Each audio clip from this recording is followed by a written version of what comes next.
Aujourd'hui, nous abordons un sujet passionnant au travers de ce que on appelle les modèles mentaux.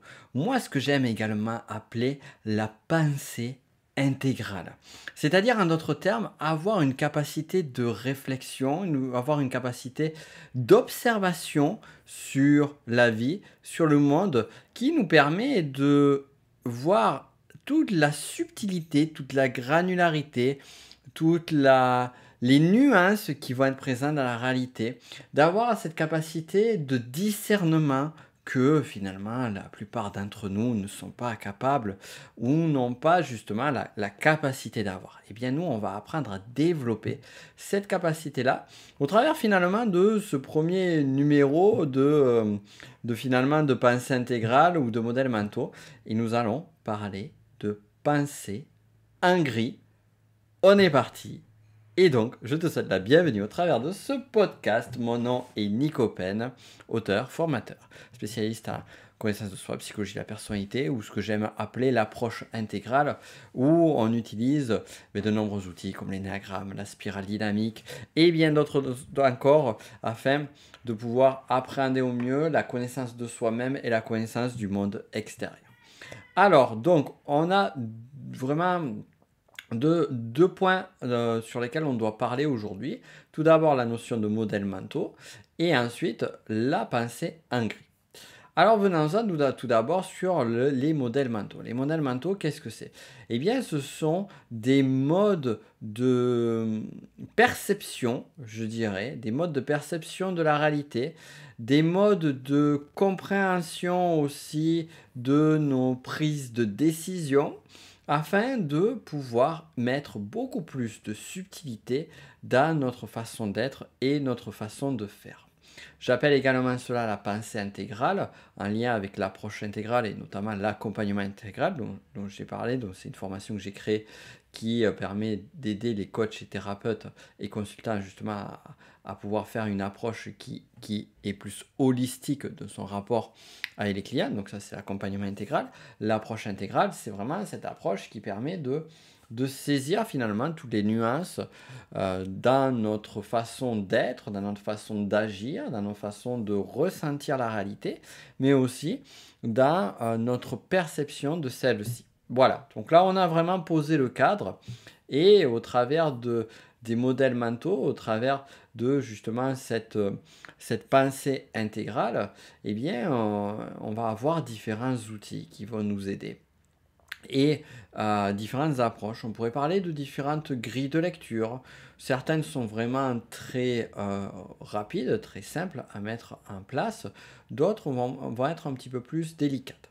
Celle que l'on va voir aujourd'hui est très simple à appréhender. Elle s'appelle la pensée en gris. Pourquoi penser en gris? Eh bien, celle-ci réfère à cette vision où on va regarder les choses, on va regarder la réalité selon le blanc et le noir, selon le bien, le mal, selon le juste, le faux, selon l'efficient et le non efficient.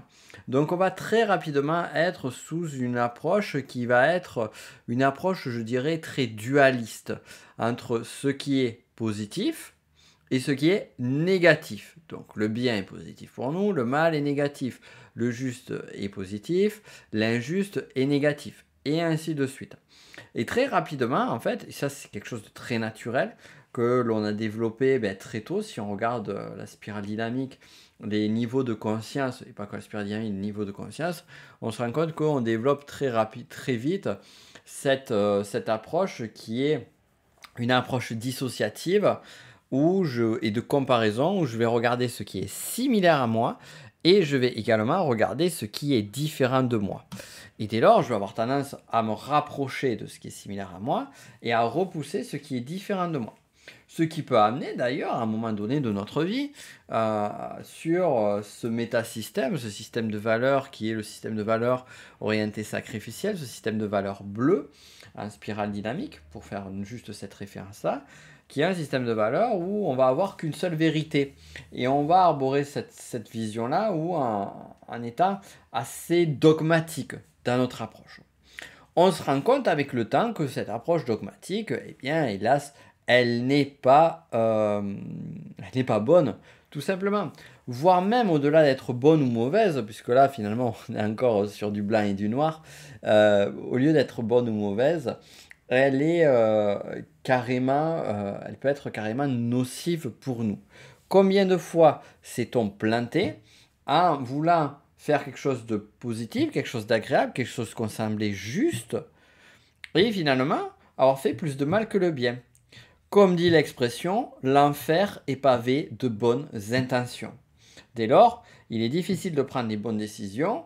Même si on croit qu'on est dans le juste, eh bien, on peut faire beaucoup de mal. Il suffit de regarder, par exemple, pour prendre une référence de la pop culture, le personnage de Thanos dans les Avengers, Avengers Infinity War et Endgame, qui justement a pour objectif de faire le bien, de faire le juste dans la galaxie, et pour cela, il décide de gérer la surpopulation en détruisant la moitié quand même, de l'humanité. Et c'est ça qui est intéressant ici, c'est que ce personnage est orienté vers du bien. Sauf que, si on devrait parler spirale dynamique, il est dans un métasystème qui est un métasystème bleu, avec un bon fond de rouge quand même derrière. Bleu pourquoi? Parce qu'il est capable, il est dans une approche sacrificielle, d'ailleurs il n'a pas peur de se sacrifier lui-même pour réaliser cet idéal. Et en même temps, il n'y a qu'une seule vérité ultime, la sienne. Donc on se rend compte, et c'est évident, qu'une approche dogmatique ne va nous apporter que finalement, enfin, pas que, mais plus de mal que de bien. Dès lors, comment faire? Eh bien, en mettant de la nuance. Ok. Mais, le truc, c'est pas pour rien que je prends le temps dans ce podcast, c'est que c'est pas si simple que ça de mettre de la nuance. Non, non, non. En fait, on va vite revenir sur nos mécanismes, on va vite revenir sur nos réflexes par défaut. Et dès lors, même si on est dans une bonne intention, très rapidement, on peut avoir nos modes de fonctionnement par défaut. Pourquoi? Eh bien parce qu'on va aller chercher nos points de référence.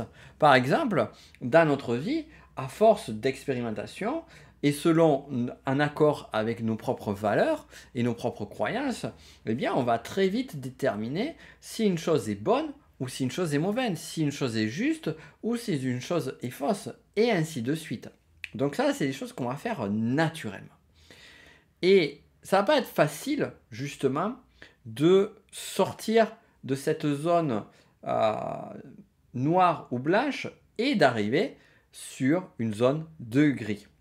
Et comme on dit les fameuses 50 nuances de gris, eh bien, effectivement, il y a plusieurs nuances en chaque chose.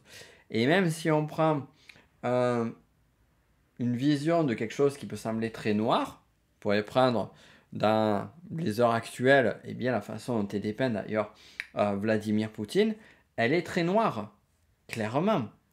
Et de l'autre côté, on va mettre certains principes, comme par exemple le principe de la démocratie. Si tu écoutes les médias, eh bien celui-ci va être très blanc. Sauf que la réalité, elle n'est pas comme ça. Et certes, on pourrait penser selon le système de croyance que la démocratie est bien plus propre, bien plus claire que Vladimir Poutine. Seulement, dire que la démocratie est totalement blanche, c'est faux. Et dire que Vladimir Poutine et son régime est totalement noir, c'est totalement faux. Et ce sont des nuances de gris. Peut-être qu'il y a un gris qui est un peu plus clair d'un côté, peut-être qu'il y a un gris qui est plus sombre de l'autre. Probablement. Cependant, pour arriver à voir ces nuances, encore faut-il pouvoir arborer les couleurs jusqu'au bout. Et on va aller jusqu'au bout. Si on prend ce cher Vladimir Poutine, eh bien, quand on regarde, quand on écoute les médias tels qu'il est dépeint, c'est un bourreau, c'est une personne violente, et c'est le cas. J'avais même fait un épisode de podcast sur un questionnement pathologique sur le personnage. Cependant, regardons aussi avec de la nuance. Regardons dans la nuance et dire, voilà, on est sur un gris qui est plutôt sombre. Est-ce qu'il y a quelque chose de plus sombre que lui? De même, si on regarde la démocratie, est-ce que c'est vraiment blanc? Quelles sont les tâches à l'intérieur de la démocratie? Et là, on en vient à une image. Une image que tu connais. Celle du yin et du yang. celle de ce blanc, cette énergie blanche avec un point noir, et celle de cette énergie noire avec un point blanc. Et la réalité est de cet ordre-là. Alors maintenant, comment on fait pour pouvoir appréhender avec des nuances certains sujets et des sujets épineux? Comme par exemple, si on a pris les guerres, parce que je trouve que les guerres, c'est quelque chose qui est beaucoup plus à même à amener cette espèce de partialité, puisque justement, ça amène aussi à des conflits, on va dire, culturels. On pourrait parler de la Seconde Guerre mondiale, on pourrait parler du camp allemand et du camp, par exemple, du camp français ou du camp anglais. On pourrait parler aussi sur d'autres formes de sujets. On pourrait parler, par exemple, j'écoutais une interview tout à l'heure, un reportage tout à l'heure, qui parlait de TikTok et qui parlait de cette application TikTok qui a été créée en Chine, qui, selon moi, est très malsaine et qui, en ce moment, est en train de se faire bannir des États-Unis. Du moins, il y a un amendement qui est en cours. Est-ce que ça va bannir l'application ou pas? Ça, c'est la question. Mais en tout cas, pourquoi? Parce que eh bien, cette application appartient en partie, la société appartient en partie au gouvernement chinois et donc il récupère les informations. Mais si on va de l'autre côté et qu'on regarde du côté de Instagram, du côté de Facebook, du côté de Google, d'Apple et compagnie, c'est pas forcément mieux. Peut-être qu'on est dans des zones de gris là aussi. Peut-être qu'il n'y a pas forcément les gentils d'un côté, les gentils américains qui sauvent le monde dans tous les films, et les méchants chinois de l'autre. Et en même temps, d'un côté, il y a quand même des côtés obscurs sur ce qu'on pointe comme le méchant, comme par exemple le méchant TikTok. Donc c'est important de pouvoir voir cela. Et c'est là où on va avoir une pensée qui va avoir une pensée intégrale, où on va intégrer les différentes nuances. Et le modèle mental que je veux te présenter ici, la pensée en gris, c'est celle-ci. Quand tu reçois une information, quand tu reçois une donnée, quand tu dois traiter un sujet en particulier, quel qu'il soit, que ce soit un sujet d'actualité, que ce soit un sujet politique, on a pas mal parlé de ça, puis j'ai plus sujets politiques sociaux, que ce soit un sujet aussi relationnel, que ce soit un sujet en lien avec ta vie de tous les jours, donc là on est aussi dans le relationnel, que ce soit quelque chose de nouveau qui vient à toi, eh bien, et je sais que c'est dur, suspends ton opinion. Suspends par défaut ton opinion. Ne cherche pas à savoir si c'est bien, si c'est mal. Ne cherche pas à savoir si c'est ok, si c'est pas ok. Ne cherche pas à regarder d'abord les différences ou d'abord les points de ressemblance. D'ailleurs, en PNL, il existe un métaprogramme qui est similitude-différence. Et par défaut, chacun d'entre nous va plutôt être orienté vers la recherche de similitude ou de différence. Donc ne cherche pas à aller là-dessus. Essaye au maximum de suspendre ton jugement. Et d'ailleurs, tous les sujets, tous les exemples que j'ai pris depuis le début de ce podcast, eh bien, peut-être que tu auras senti ou pas une inclinaison d'un côté ou de l'autre de ma part. Si tel est le cas, eh bien, c'est peut-être plus un reflet de ton système de croyance que le mien. Dans le sens où j'ai vraiment eu la volonté d'être le plus neutre possible dans ma façon de parler de ces différents sujets, tout en prenant en considération bien évidemment qu'il y aura une tendance à les positionner à un tel ou tel endroit.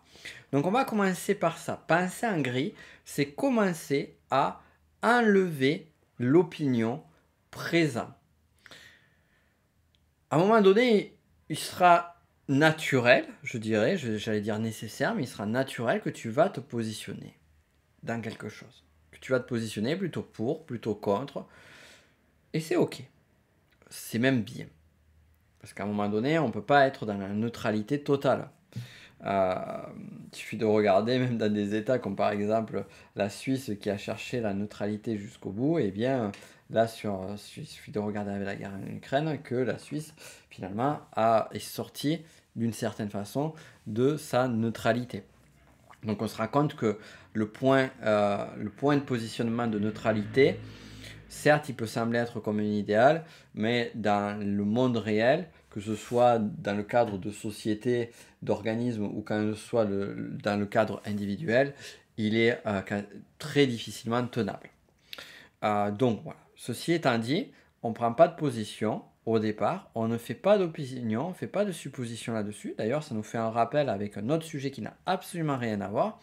C'est la stratégie de déduction de Sherlock Holmes, que j'enseigne notamment au travers de formations master Ennéagramme et coaching et thérapie par l'Ennéagramme. Stratégie qui permet justement de déduire comme Sherlock Holmes. Pourquoi je fais cette référence-là? Parce que dans cette stratégie-là, on a une phase d'observation et une phase de déduction. Et dans la phase d'observation, on reste impartial, on reste froid, on ne fait pas de déduction avant l'heure, on ne fait pas de supposition. Et bien là, c'est exactement pareil. Lorsque quelque chose nous arrive à nous, on essaye de se décorréler de son affect. Ce qui est très dur, hein, qu'on soit clair, hein, c'est dur. Plus encore si on prend un énagramme, si ton centre émotionnel ou instinctif sont plutôt développés. Pour un centre mental, ça va être peut-être, je dirais peut-être un peu plus simple. Ensuite, une fois que c'est fait, eh bien, moi, ce que je t'invite à faire pour penser en gris, c'est regarder les deux angles. C'est regarde le noir, regarde le blanc. On prend le cas Poutine, regarde tout ce qui va en pro-Poutine, tout ce qui va contre Poutine. Regarde aussi derrière cela. Qu'est-ce qui pourrait, selon son prisme de lecture, c'est là où finalement l'énéagramme, la spirale dynamique permet de comprendre les choses. Par exemple, comprendre en spirale dynamique que ce personnage-là est à un niveau bleu avec un très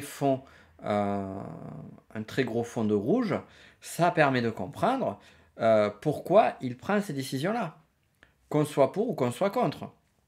Et d'ailleurs, c'est intéressant, souvent les personnes qui vont corroborer à cette perspective et à la vision de Poutine, et je parle dans des cultures comme par exemple les nôtres, sont souvent les personnes qui sont sur le même métasystème en spirale dynamique. Donc, regarde, comprendre qu'est-ce qui se passe, pourquoi ça se passe, et voir en fait les deux angles, les deux perspectives. Donc, se positionner d'un côté, dire ok d'un côté, qu'est-ce qui se passe, comment eh bien je vois la chose. Si, ben voilà, par exemple, on devait se positionner par rapport au conflit en Ukraine, ben, si j'étais de l'ordre du gouvernement russe, de l'ordre du positionnement, de l'ordre de la culture, et ça c'est important, de la culture russe, ça veut dire, ben, du coup, non pas regarder un instant T donné, mais regarder tout le process historique qui ont amené jusqu'aux décisions qui ont été faites il y a un peu plus d'un an en arrière, eh bien